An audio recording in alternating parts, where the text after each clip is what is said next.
भारत में आजकल घुटनों के दर्द की परेशानी कुछ ज्यादा ही होने लगी है। आज से 30 साल पहले तक भारत में कुल 2 करोड़ 30 लाख घुटने के परेशानी वाले मरीज थे, जिसकी संख्या 2019 में अब 6 करोड़ 20 लाख हो चुकी है।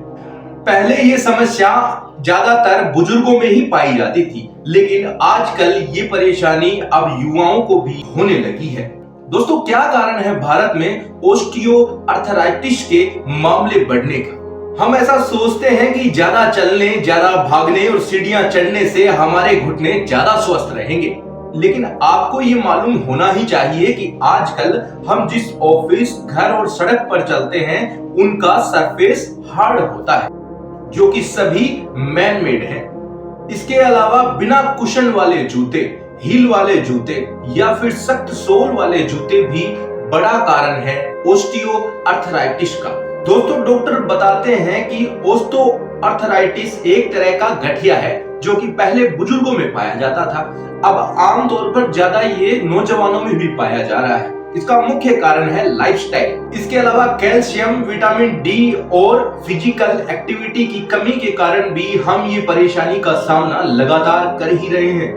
दोस्तों, घुटनों की प्रॉब्लम होने का किसी भी उम्र से कोई ताल्लुक नहीं है, क्योंकि कई 70 साल के बुजुर्गों में भी घुटने एकदम ठीक हालत में पाए गए हैं। वैसे तो हड्डी टूट जाने पर हड्डी फिर से जोड़ी जा सकती है, लेकिन ओस्टियोआर्थराइटिस होने पर हमारे कार्टिलेज खराब हो जाते हैं, जो कि रिपेयर नहीं होते, सिर्फ बदले ही जा सकते हैं। दोस्तों, भारत में ये सबसे ज्यादा बीमारी पाई जा रही है उत्तर प्रदेश, दिल्ली, बिहार, उत्तराखंड, महाराष्ट्र और सबसे कम है राजस्थान में। दोस्तों, जैसे गाड़ियों के पहियों में स्टील के फ्रेम में टायर लगे होते हैं, जो हमें झटकों से बचाते हैं, ऐसे ही कार्टिलेज हमारे घुटनों में एक कुशन यानी गद्दी का काम करते हैं। वह भी हमारे हड्डी के जॉइंट को झटकों से बचाता है।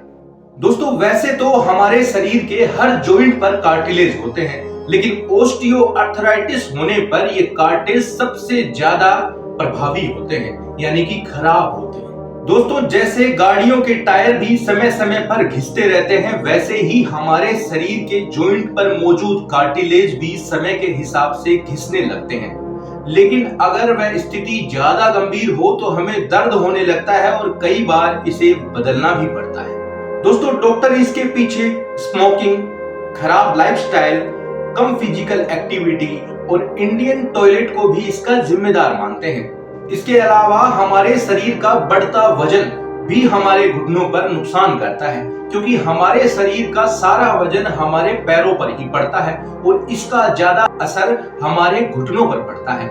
इसलिए लगातार आप एक्सरसाइज करें और अपने वजन को संतुलित रखें, ताकि आपके घुटनों की लाइफ कुछ ज्यादा लंबी हो या फिर आपको आने वाली परेशानियों से बचाया जा सके। दोस्तों, किसी भी प्रकार की घुटनों की चोट को आप हल्के में ना लें।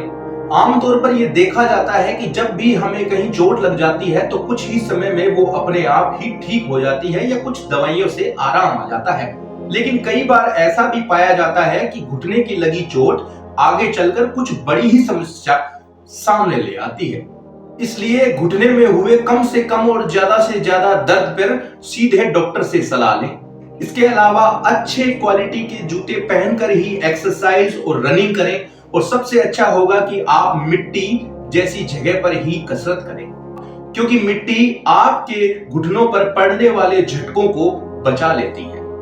दोस्तों, डॉक्टर ये भी बताते हैं कि स्मोकिंग हो चाहे कॉफी हो, किसी भी तरह के कैफीन की ज्यादा मात्रा हमारे शरीर में कैल्शियम को हमारी हड्डियों पर एब्जॉर्ब होने ही नहीं देती है।